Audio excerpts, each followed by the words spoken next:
기자 수고하셨습니다. 네. 제주지사 재선에 도전하는 원희룡 예비후보가 제주 제2공항 건설에 반대하는 주민에게 폭행당하는 사건이 발생했습니다. 김모 씨가 단상 위로 올라가서 원 예비후보에게 계란을 던지고 주먹으로 얼굴과 팔을 폭행했습니다.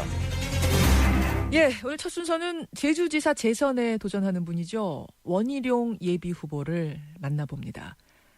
그제 사건이 하나 있었어요. 후보자 간 토론회 자리에 참석을 했다가 갑자기 난입한 한 시민에게 계란을 맞고 또 얼굴을 가격당했습니다. 이 가해자 알고 보니까 제2공항 건설에 반대해서 단식 농성을 하던 주민으로 밝혀졌는데요.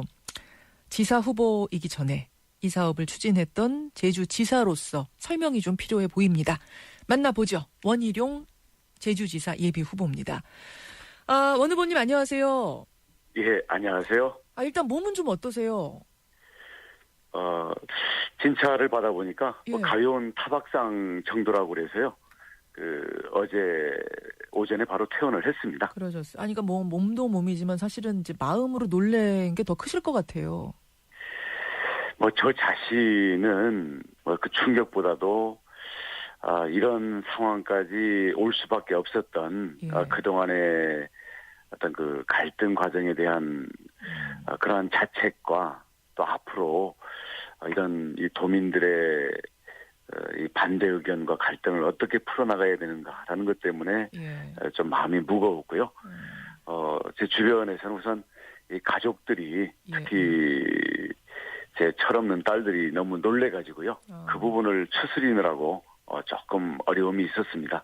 사실은 이제 뭐 폭행 사건도 사건이지만 그 사건이 있던 날 밤이었죠.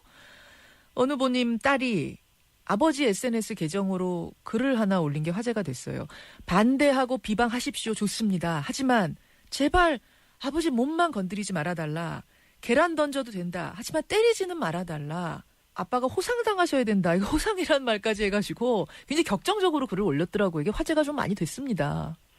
우리 아마 딸이 저랑 같이 있었던 게 아니고 이제 혼자 이제 학교를 다니고 있었기 때문에 서울에 사는 거죠, 학교 다니는 거. 네네. 예. 뒤늦게 그 소식을 단편적으로만 듣고 조금 놀래가지고 아마 그렇게 충동적으로 글을 올린 게 아닌가 싶은데요. 아무튼 본인이 사과 글을 올리고요.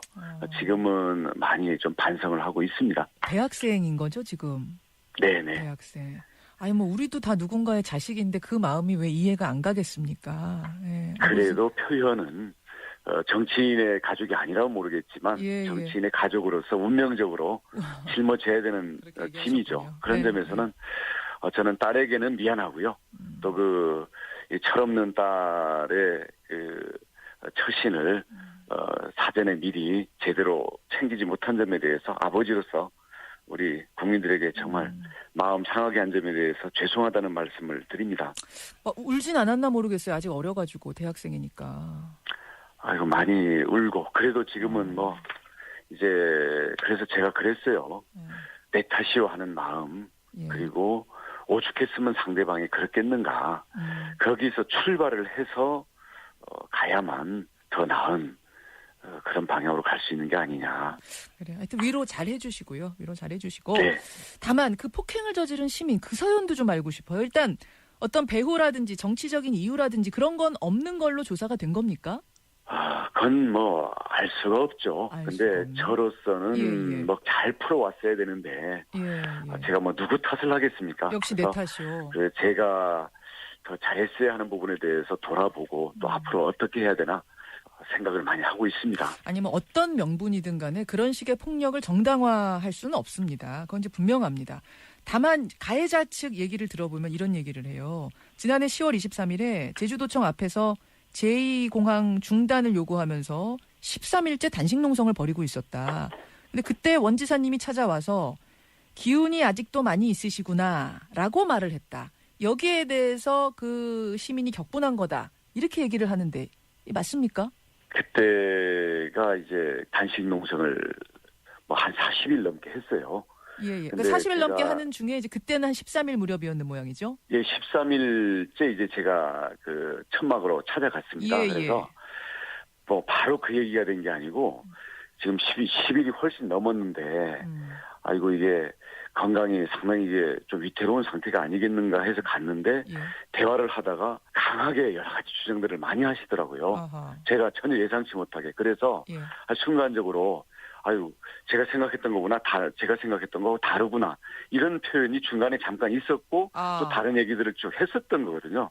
근데 아무튼 그 옆에서 아무튼 그 반대하시는 분들이 아무튼 처음부터 계속 이 동영상을 찍고 있던데 예. 저는 그 부분만 부각시켜가지고 이제 단식하는 사람한테 기운이 있다고 이제 뭐 조롱했다 이런 식으로 하니까 제가 볼 때는 그런 상황은 아니었습니다만은. 그럼 어떤 의미로 하신 걸까요? 그래도 다행이다라는 표현, 뭐 격려의 의미셨던 걸까요? 다행이다라는 거하고 굉장히 제가 뜻밖이었다라는 그 점 때문에 순간적으로 그런 표현이 나온 거죠. 고기만 똑 따가지고 보니까 이 오해가 생길 수 있었다 그런 말씀이시군요. 예, 그런 거고요. 제가 일부러 그 진짜 단식하는 분의 그 텐트에 건강이 걱정돼서 찾아간 입장에서 제가 무슨 조롱을 하고 그렇게 비아냥을 대고 할 일이 있겠습니까? 그건 상황을 보시면 전혀 그럴 상황이 아니라는 것은 조금만 종합적으로 보시면 이해가 가능하시리라고 봅니다. 종합적으로 좀 봐달라. 네네. 예, 알겠습니다. 어쨌든 이제 뭐 그 말을 하는 사람과 받아들이는 사람이 이게 정 다를 수 있는 상황이었기 때문에 굶고 있는 사람 입장에서는 그 말이 또 이게 날 비웃는 거야 뭐 이렇게 또 들렸을 수도 있는 거니까 이건 굉장히 오해 살 수 있는 상황이었던 것만은 분명한 것 같습니다. 당시에도 사과를 했었고 지금도 제가 죄송하게 생각합니다. 예, 그렇다고 해서 또 앙금 때문에 토론회 자리에 찾아가서 계란 투척한 이 폭행도 역시 정당화할 수는 없습니다. 근데 도대체 왜 그럼 이런 갈등이 생겼는가 그게 중요할 텐데 보니까 제주 제2공항 건설 문제예요. 제주시에 제주국제공항이 있죠. 우리가 이용하는. 근데 그거 말고 서귀포 지역에다가 제2공항을 짓는 문제.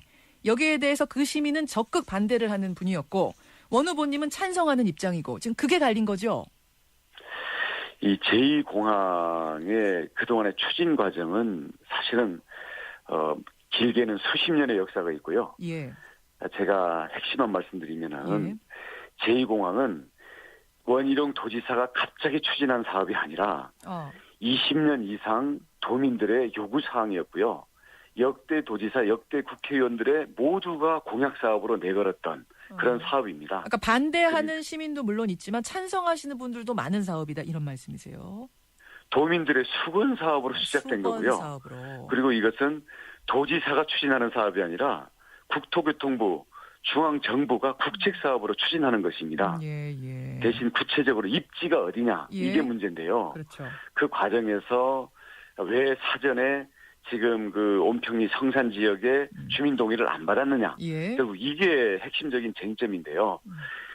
구체적인 입지에 대해서는 당시 부동산 투기 이런 문제 때문에 토지거래 허가 지역으로 사실은 입지 자체는 전격적으로 발표를 한 거거든요. 그러니까 전격 발표, 소통의 과정이 없었다는 것도 물론 문제지만 그것보다도 제주공항하고 서귀포시 지금 입주로 결정된 곳하고는 1시간밖에 안 걸리는데 굳이 공항이 필요하냐 이렇게 얘기하시는 쪽이 계시고 또 한쪽에서는 거기는 환경훼손 문제가 심각하다. 신공항이 거기다 건설되면 인근의 오름이 훼손될 수 있다. 이 환경 문제를 지적하는 분들이 계시더라고요. 어떻습니까?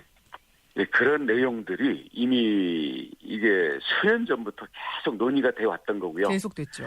그런 각각의 방안과 문제점들에 대해서 이 국토부의 타당성 조사에서 내용이 들어 있습니다. 그러니까 이게 제주지사의 맘대로 어떻게 할 수 있는 차원의 문제가 아니란 말씀이신 거죠? 제주도지사는 그게 이렇게 돼야 된다, 저렇게 돼야 된다 이래서 단 한 줄도 저희가 개입한 게 없습니다. 한 줄도 개입한 게 없다. 지금 보면은 이 제2공항 역시 개발 문제 아니겠습니까? 사실 원지사의 4년을 논할 때도 늘 이 제주도 개발에 대한 얘기가 나옵니다. 사실 중국의 대규모 개발 자금이 이게 무분별하게 침투한 거는 이미 원지사 이전부터죠. 우금민 지사 때도 그랬어요. 지금 돌이켜보면은 너무 열어줬어요. 막 들어와서 그때부터 난개발을 했죠. 그래서 원희룡 지사가 취임한 후에 나는 전면적으로 들여다보고 기준을 재정립하겠다라고 말씀을 하셨는데 4년 돌아보면 과연 잘 됐는가? 정말로 난개발이 멈춰섰는가? 뭐 이런 문제 제기들이 있더라고요. 어떻게 보십니까? 이 점에 대해서만은 정말 국민들께서 오해하시는 분들 계시면은 정확히 진실을 알아주셨으면 합니다. 이 제주도의 중국 자본과 난개발이 본격적인 신호탄은 2010년 특히 투자 영주권 제도였습니다. 당시에 중국의 대규모 자본을 끌어와서 제주의 중산 간의 대규모 사업을 촉발을 시켰던 것이 전임 도정인 뭐 이름을 거론해서 죄송합니다마는 우금민 제주도지사 시절 그렇죠. 그리고 당시에 도의회 의장을 했던 현재 민주당 문대림 예비 후보입니다. 그리고 그런 것들이 제주도에 산불이 나듯이 진행이 됐고요. 제가 취임했던 2014년 7월에는 그 산불을 끄는 그런 과정이었습니다. 제가 단언을 하건대 제가 취임한 이후에 중국 자본을 통한 대규모 부동산 개발 사업이 신규로 허가된 것은 단 한 건도 없습니다. 한 건도 없다. 그치, 들으면서 두 가지 질문이 떠오르는데 하나는 녹색당의 고은영 후보가 제기한 부분이에요. 드림타워 허가 이거 뭐 이미 허가가 나 있었어요. 전면 재검토 백지화할 것처럼 하더니 그냥 층을 낮추는 정도로 허가를 해주더라.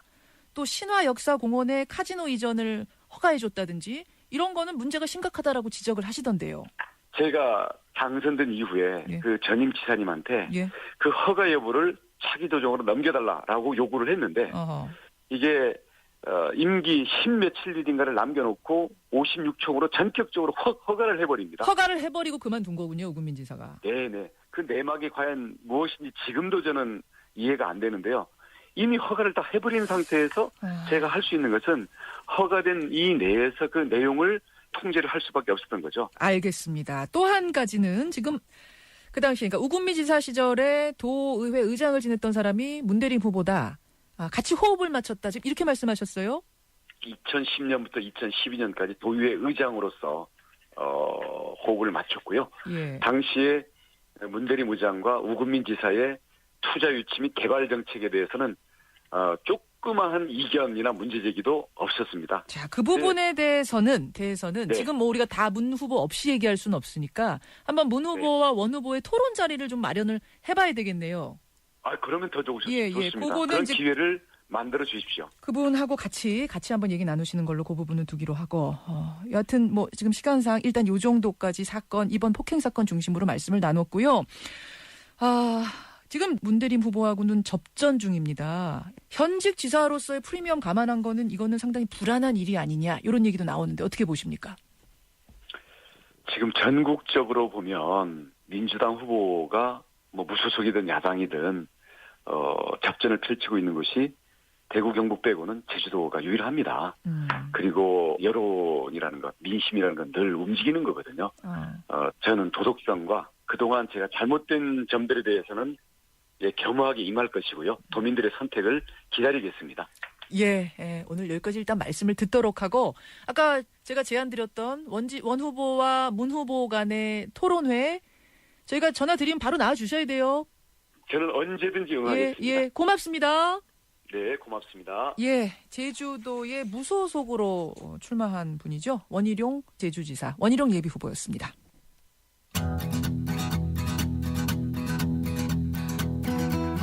김현정의 뉴스쇼는 청취자 여러분의 참여로 이루어집니다. 트위터, 페이스북, 레인보우 게시판, 그리고 단문 50원, 장문 100원의 유료 문자 샵 1212, 우물정 1212 통해 참여하실 수 있습니다.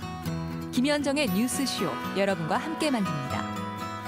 김성환의 행간 시사평론가 김성환 씨 나오셨습니다. 어서 오십시오. 네, 고맙습니다. 어제부터 완자를 강조해 주셔서 고맙습니다. 몇 년을 뉴스쇼 들은 제 아는 지인이 저한테 어제 문자를 보냈더라고요. 듣고서 여태 환인 줄 알았어요. 그래서 어제 우리가 굉장히 큰일을 했구나. 6년 넘게 방송 헛했습니다.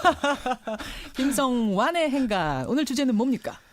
우리 사회의 채용 비리는 정말 파도 끝이 없는 것 같습니다. 이 수서고속철도 SRT 운영사 SR이 부정 채용을 한 사실이 경찰 수사 결과 드러났는데요. 수서고속철. 네. 이 수서에서부터 쭉 가가지고 부산까지 갈 수 있도록 하는 민영화된 회사에 있었죠. 이 부정 채용 싣고 달린 수서고속철 이 뉴스의 행간을 좀 살펴볼까 합니다. 부정 채용 때문에 이제 피해를 본 탈락한 응시자가 죽고 싶었다 이렇게 말을 한 걸 보면서 진짜 가슴이 아프더라고요. 저도 그랬는데요. 이게 2016년 7월이었습니다. 채용 면접 때 보통 이제 면접하면은 면접관이 질문을 하잖아요. 근데 자기한테는 계속 회사 비전에 대해서 설명하라고 막 어려운 질문을 하는 거예요. 예, 예. 근데 옆 사람한테 질문할 때는 질문이 굉장히 쉬웠던 거고요. 뭡니까? 옆 응시자가 계속 아버지가 코레일 기관사라는 걸 강조하는 얘기를 했답니다. 아하. 그러니까 자기는 취업을 위해서 3년 동안 철도 유관기관에서 정말 진짜 근무할 정도로 열심히 준비를 했는데 나중에 알고 보니까 그 친구는 부정채용으로 합격이 되고 자기는 떨어졌다는 거죠. 예. 금수저는 정말 이길 수 없는 건가 이런 생각에 정말 죽고 싶었다 이런 얘기까지 좀 하고 있습니다. 그래요. 이 경찰 조사 결과 SR은 2015년부터 이듬해까지 9차례 신입 경력직 공채를 했는데요. 예. 임직원 12명과 노조 간부까지 나서서 24명을 부정채용한 사실이 확인됐습니다. 이 노조 간부는 부정채용자의 부모 11명한테 적어도 한 200만 원, 많게는 한 3,500만 원까지 1억 원이 넘는 돈을 받기도 한 사실도 확인됐습니다. 기막히죠. 예. 수서 고속철 채용 비리 이 뉴스의 행간 이면에는 뭐가 숨어 있을까요? 첫 번째 행간은 앞으로 식당도 회사 골라가면서 차려야 한다입니다. 식당 얘기가 여기서 네. 왜 나옵니까? 흔히 식당 차린다고 하면은 목 좋은 데 찾잖아요. 당연하죠. 사람 많고 예, 유동인구 많은 곳. 취업할 나이가 된 자녀가 있는 분들은 주변에 어떤 회사가 있는지 한번 확인하셔야 될 것 같습니다. 그 회사가 부정채용이 가능한 회사인지 아닌지. 그게 무슨 말씀이세요? 이번에 부정채용이 드러난 걸 보면요. 예, 예. 임원의 단골 식당 주인 딸도 들어가 있습니다. 아, 그 수서 고속철 임원이 다니는 단골 식당의 주인 딸. 주인 딸. 예.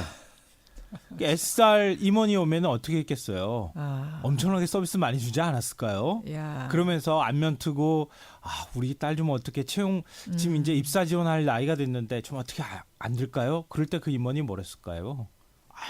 얘기하십시오. 그 정도면 아무것도 아니에요. 뭐 이렇게. 이렇게 되지 대신 않았을까요? 관계가? 평생 그 식당 뭐 서비스 이용권, 무료 식사권 이런 거 준 겁니까? 이게 얼마나 황당한 얘기입니까?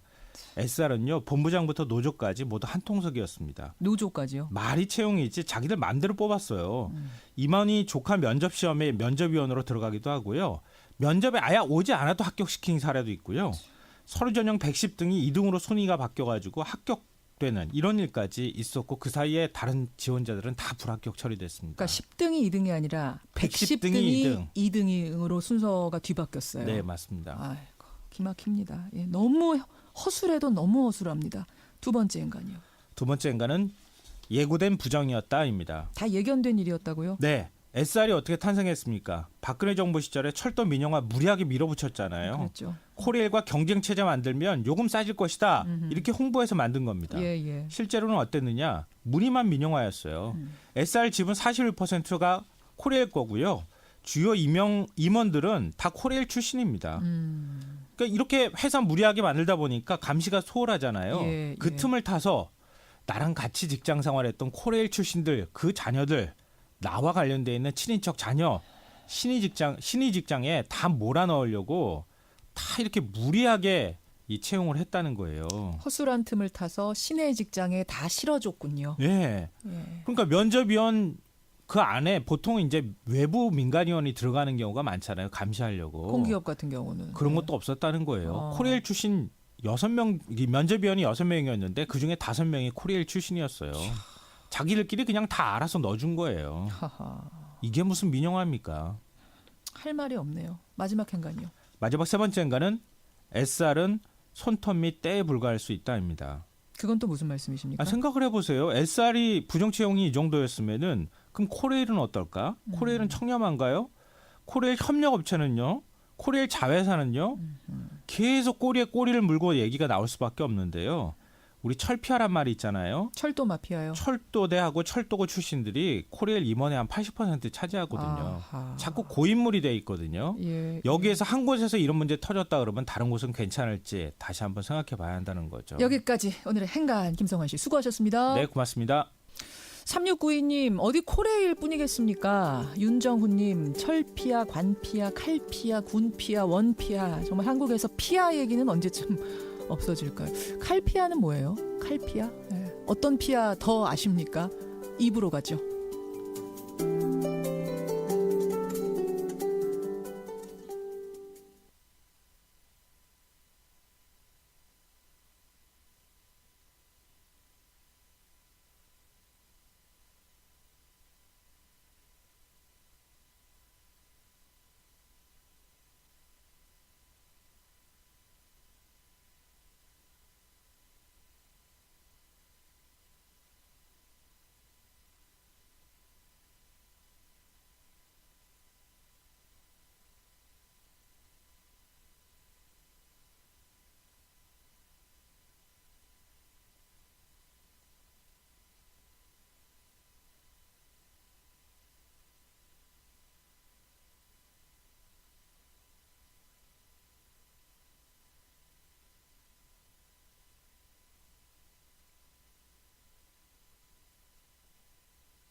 김현정의 뉴스쇼 2부 출발합니다.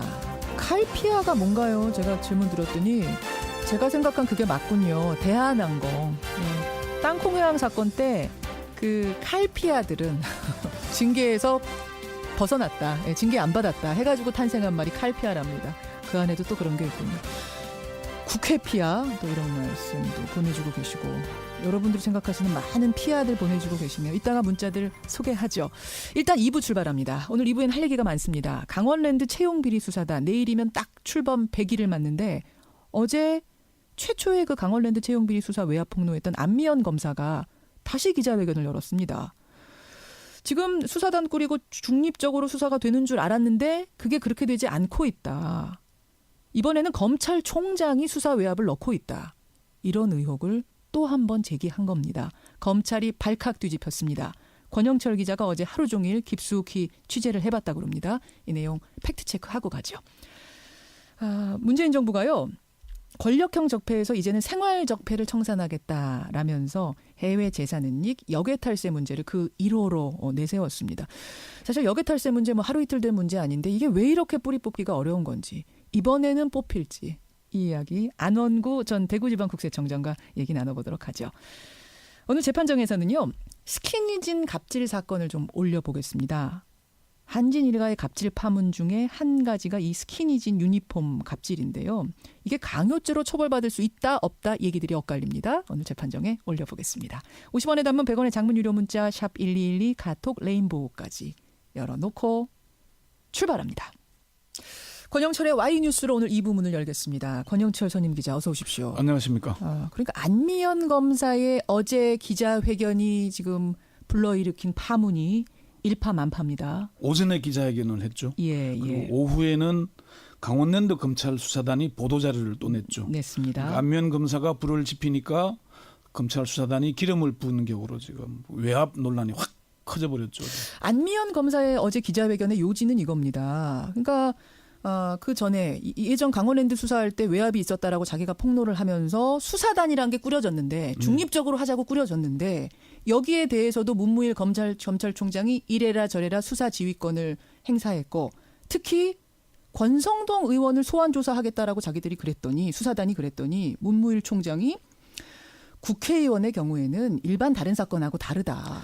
조사 없이도 충분히 재판에 넘길 수 있을 정도가 아니면 소환 조사 못한다라면서 방해를 했다라는 게 어제 요지였어요. 그 앞부분은 아니고요. 수사단과 관련돼서는 한 개 의혹을 제기한 게 아니고 문 총장이 방금 말씀하신 지난해 12월에 권성동 의원을 2차 수사단입니다. 소환하겠다고 하니까 이제 그걸 질책을 했다 이렇게 얘기를 꼭 주장을 한 거죠.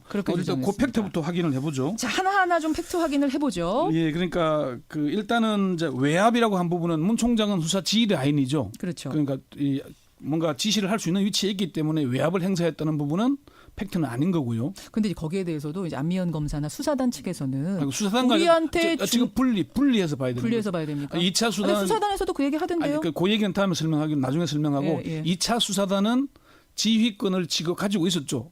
준 게 아닙니다. 그러니까 누구를 소환한다 안 한다 할 때는 왜 소환하냐 따져보고 물어볼 수 있는 지위에 있는 신분입니다. 문무일 총장이. 그러니까 외압이라고 하는 건 맞지 않는 얘기고요. 근데 이쪽에서는 그걸 가지고선 그래도 우리한테 중립적으로 독립적으로 하겠다고 얘기하지 않았느냐. 그러니까 그 얘기 계속 주장을 그러니까 해요. 탄절하라니까요. 양부남 검사장이 이끌고 있는 강원랜드 검찰 수사단은 수사 지휘권을 준 것이고 2차 수사단 지난해에 지금 안미연 검사가 의혹을 제기한 춘천지검에서 권성동 의원을 소환하려니까 질책했다는 부분은 분리를 해야 되는 알겠습니다. 거죠. 알겠습니다. 그 분리해서 보면은 이제 부당한 압력을 행사했냐 안 했냐 이거 아닙니까? 정당한 집행을 방해했냐 안 했냐 이게 문제잖아요. 양부남 이 검사가 이끄는 그쪽 말고 수사단 말고 작년에 그러니까 이영주 검사장 시절에 이제 했던 문제인 겁니다. 그러면은 총장이 질책을 했다라고 시인을 했죠. 그럼 왜 질책을 했느냐? 검찰 내부 관계자들에게 확인했더니 춘천지검에서 권성동 의원을 소환하겠다고 보고를 한 겁니다. 그래서 문 총장이 그럼 춘천지검장에게 추궁할 거리가 생겼나 보죠. 이렇게 물었다고 합니다. 그러니까 아니요라고 답을 했다는 거예요. 그럼 문 총장이 그러면 권 의원이 아니라고 하면 뭐라고 할 건데요 하니까 지난번 1차 수사 때 권성동 의원을 소환하지 않았다는 이유로 비판을 받아서 이번에는 소환 조사라도 해서 마무리 지으려고 한다는 게 답이었다는 겁니다. 춘천지검장의 그 당시 답변이 그랬다. 예. 그래서 아무것도 없이 소환한다는 게 말이 되냐 이렇게 문 총장이 다시 확인을 하면서 추궁거리라도 있어야 하는 것 아니냐라고 얘기를 했다는 겁니다. 그냥 사건도 아니고 국회의원 사건인데 일반인 사건도 추궁거리 없이는 부르지 않는다. 어떻게 고발됐다는 이유만으로 추궁할 거리도 없이 부른다는 거냐. 지금 소환해서 면피가 될지 모르지만은 소환된 뒤에 나가서 그걸 가지고 엄청나게 공격을 할 텐데 그건 어떻게 감당하냐고 이렇게 질책을 했다는 겁니다. 그게 지금 문 총장 얘기입니까? 검찰 내부에 확인한 문 총장이 그렇게 했다는 겁니다. 예. 그러니까 대검의 핵심 관계자는 문 총장이 이런 얘기까지 했다는 겁니다. 성완종 리스트 수사를 지휘했었잖아요. 예. 문재인 대통령도 피고발인이었다. 그런데 서면 조사서도 안 보냈다. 나중에 수사가 끝나고 나서 그걸 뭐라고 하는 사람은 없었다. 이런 얘기까지 하면서 추궁할 거리 뭔가 증거가 있어야 뭐 부를 거 아니냐라고 얘기했다는 거죠. 그러니까 안미연 검사의 어제 그 질문에 대한 문 총장